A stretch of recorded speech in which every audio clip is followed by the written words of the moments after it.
चुनाव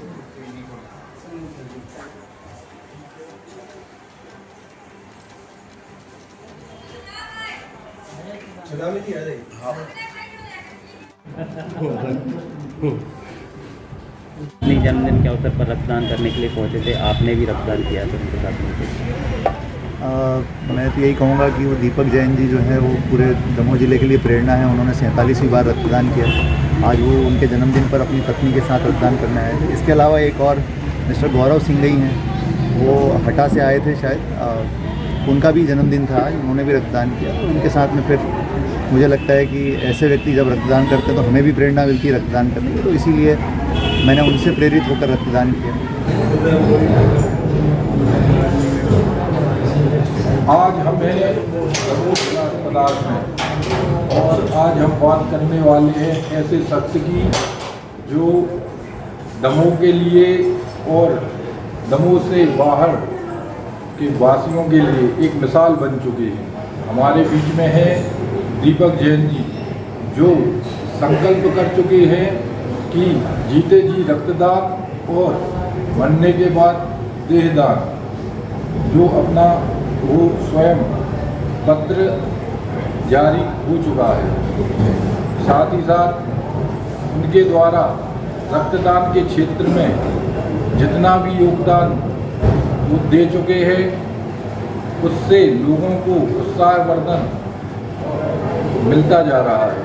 आज हम बात करेंगे दीपक जैन जी से, जो स्वयं तो रक्तदान करते हैं और लोगों के लिए भी प्रोत्साहित करते हैं रक्तदान करने के लिए। वह स्वयं कई बार रक्तदान कर चुके हैं और उनकी धर्मपत्नी और उनके पुत्र भी साथ में उनका सहयोग देते हैं। कई बार उन्हें पारिवारिक और स्वास्थ्य संबंधी समस्याएं भी आई, इसके बाद भी वो अपने काम में निरंतर जागरूक है। आज उनका जन्मदिन है और इस अवसर पर दमोह जिला अस्पताल में कलेक्टर सुधीर कुमार गुर्जर और कई अन्य लोगों ने उनके इस जन्मदिन के अवसर पर रक्तदान किया। आइए हम जानते हैं दीपक जैन जी से कि वो इस क्षेत्र में अपना योगदान कब से करते आ रहे हैं और कौन कौन उनके सहयोगी हैं।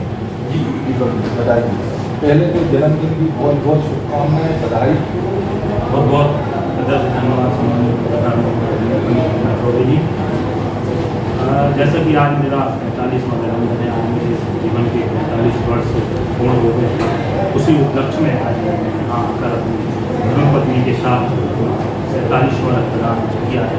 इससे पहले मैंने 16/8 को अपना 46वां रक्तदान किया था और कल कलेक्टर साहब से चर्चा हुई कि सर मैं रक्तदान कर रहा हूँ और आप अगर वहाँ पहुँचेंगे तो बड़ी खुशी होगी। तो उन्होंने बड़े ही सहज तरीके से कहा, और मैं आपके जन्मदिन में पहुँचना भी बड़ी बात है, मैं आपके जन्मदिन में रक्तदान करूँगा। तो आज कलेक्टर से मेरी धर्मपत्नी साहब ने रक्तदान किया। मैं आपको बता दूँ कि मैं कई साल सबसे पहले और मेरा संकल्प है जो और उसके बाद जब भी मेरी मृत्यु होगी, उस पर देश का त्याग होगा तो मेरे शरीर को बल्कि किसी मेडिकल और रक्तदान करने से किसी भी प्रकार की कोई कमजोरी नहीं, संकल्प नहीं। और मैं आपके माध्यम से कहूँगा कि आप जिला अस्पताल आकर समय पर रक्तदान करें, क्योंकि रक्तदान का कोई विकल्प नहीं होता है। और दमोह में लगभग 40 थैलीसीमिया के बच्चे हैं, जिसके हर बच्चे को किसी बच्चे को 8 दिन में, किसी को 15 दिन में ब्लड लगता है और उस ब्लड की पूर्ति हम और आप जैसे ही रक्तदान कर पाते हैं। तो यहाँ आकर हम बच्चों के लिए रक्तदान करें, कैंसर पेशेंटों के लिए ब्लड की आवश्यकता है उनके लिए रक्तदान करें, गर्भवती महिलाओं के लिए आपस में स्थिति में शक्ति के लिए रक्तदान की जरूरत पड़ती है, उनके लिए रक्तदान करें। और रक्तदान का कोई विकल्प नहीं है। और मैं इतना ही कहूँगा आपके माध्यम से कि जैसे हम बाल कटवाते हैं, समय आ जाते हैं, नाखून काटते हैं, कुएं से पानी निकालें, पुनः आता है, उसी वही प्रक्रिया ब्लड की रहती है। ब्लड आप होगी आपका पुनः ब्लड आएगा और इससे आपकी जो 7 प्रकार जब आप ब्लड लेते हैं तो उसके पहले जो जाँचें होती हैं, 7 प्रकार की ब्लड की जाँचें होती हैं। अगर आपको कोई बीमारी है तो उससे रक्तदान करने से हार्ट अटैक की संभावना कम हो जाती है, कैंसर रक्तदान करने से कैंसर की संभावना कम हो जाती है, और भी बीमारी ब्लड BP वगैरह की उससे कम होती हैं, तो समय समय पर आकर आप रक्तदान जरूर करें। और अपने किसी विशेष अवसरों पर भी आप यहाँ आकर अपने जन्मदिन, शादी के साथ करें, या पिताजी का जन्मदिन है, माँ का जन्मदिन है, पुण्यतिथि है, जो भी हो, आप यहाँ पर रक्तदान कर सकते हैं। किसी की मदद करने का सबसे सहज सरल तरीका है रक्तदान। आपका इसमें 1 रुपये भी खर्च नहीं होता, जो आप ब्लड देते हैं वो पुनः आपका। दीपक जी, हमें पता चला था कि बीच में आपको स्वास्थ्य समस्या हो गई थी, डॉक्टर ने आपको बिल्कुल बेड पे रहने की सलाह दी थी। इसके बाद भी आप लगातार पारिवारिक सामंजस्य के साथ साथ ही समाज सेवा में जैसे रक्तदान क्षेत्र में भी आपका योगदान रहा। इसमें आपका किस तरह से परिवार या आपकी धर्मपत्नी ने या उनका सहयोग रहा, आप उनको क्या कहना चाहेंगे? जी, आपको मैं बता दूँ, मेरा बीच में डॉक्टर ने मेरी कमर में प्रॉब्लम है, डॉक्टर ने ऑपरेशन बता दिया, लेकिन माता पिता का आशीर्वाद, धर्मपत्नी, बच्चों का, तो सबका सहयोग और सबके आशीर्वाद से आज मैं रक्तदान करना पा रहा हूँ। और मैं आपकी जानकारी को बता दूँ कि जबलपुर में मैंने 2 साल पहले दिखवाया था, तो मैंने बोला था कि आपका ऑपरेशन हुआ, लेकिन लोगों की दुआएं, मैं तो यही मानता हूँ कि भगवान का आशीर्वाद, माता पिता का आशीर्वाद और लोगों की दुआएं जो मुझे मिल रही हैं, निमित्त बन रहा हूँ। मैं ये नहीं कह रहा कि मैं कर रहा हूँ, मैं तो एक निमित्त मात्र हूँ, और लोगों की दुआओं के कारण है कि आज मैं ऐसी स्थिति में हूँ। बीच में मेरी को मेरी जानकारी है, मेरी स्थिति बैठते थी, लेकिन लोगों की दुआओं के कारण मैं सबके बीच में निरंतर कर रहा हूँ, और जब तक मैं स्वस्थ रहूँगा मैं बीच में। अब कुछ बातें भाभी जी से भी, अगर भाभी जी को सबसे बोले, आज भैया का, दीपक भैया का जन्मदिन भी है, और ये ऐसा सुनते आते हैं कि बिना धर्मपत्नी के का पढ़ने में हाथ होता है, तो भाभी का हाथ रहता है। दीपक भैया क्षेत्र में अच्छा काम कर रहे हैं, दुकानदारी को भी पड़ती है, घर भी देखना पड़ता है, आपका सहयोग होगा। आज उनका जन्मदिन है, आप क्या कहना चाहिए?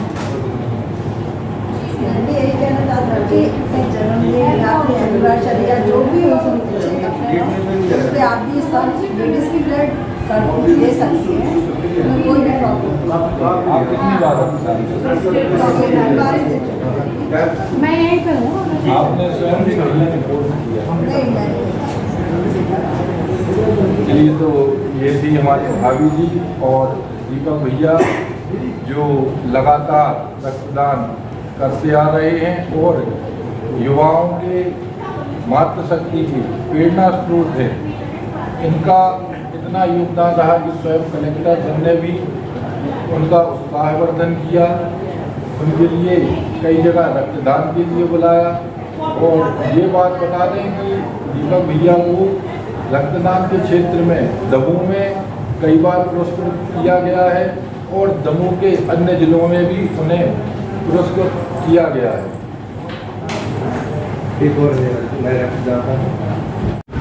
और यही बताने की कोशिश की है सबको कि रक्तदान के संबंध में कोई भ्रम न रखें, न कोई कमजोरी आती है, न कोई बीमारी होती है, और ये आपका रक्त जो है कई मरीजों की जान बचा सकता है। ख़ास तौर से ग्रामीण क्षेत्र के लोग, मैंने देखा है यहाँ पर कि गर्भवती महिलाएं आती हैं, उनको खून की ज़रूरत होती है, लेकिन उनके परिवार वाले मना कर देते हैं कि हम खून नहीं देंगे, और वो इधर उधर चले जाते हैं। मेरा सबसे निवेदन है कि खून जो है आप जब देते हैं तो इसके बदले में ब्लड बैंक से मरीज़ के लिए खून मिल जाता है, इसीलिए खून देना हमारा कर्तव्य है और मरीज़ को बचाना भी हमारा कर्तव्य है। ये चीज़ें हम सबको ध्यान रखनी चाहिए। सर, जिला चिकित्सालय में ब्लड बैंक की कालाबाजारी की खबरें भी सर आती रहती है, सर लोग 4-4 हज़ार रुपये में रखता बेचते हैं, सर इसको लेकर के सर क्या कार्रवाई? इसके लिए हमने कई सारी इनिशिएटिव लिए हैं, जैसे हमने वहाँ पर कैमरे वगैरह लगवाए हैं, साथ में जो प्रभारी हैं वो भी चेंज हुए हैं। इसके अलावा डॉक्टर साहब, आप सिविल सर्जन साहब लगातार राउंड लेते हैं, देखते हैं, और हमने डेली बेसिस पे ब्लड की उपलब्धता की जानकारी भी हम जो है सोशल मीडिया और बाकी ज़रियों से दे रहे हैं। और अब हम ये भी कर रहे हैं कि दमोह हेल्पलाइन पर हम ये सुविधा दे रहे हैं कि यदि मान लीजिए किसी को पता चलता है कि कहीं ब्लड की कालाबाजारी हो रही है, तो वो हमको अपनी बात दमोह हेल्पलाइन पे कह सकता है, हम उसको पूरी तरह से गोपनीय रखेंगे। और इसमें हम एक चीज़ और करेंगे कि अब आगे से लेट नाइट कार्रवाइयाँ करेंगे, थोड़ा रात को 2 बजे 3 बजे इस तरह से औचक देख करके कार्रवाई करेंगे, ताकि इस तरह के कोई दलाल यदि घूमते हों तो उनको हम पकड़ सकें।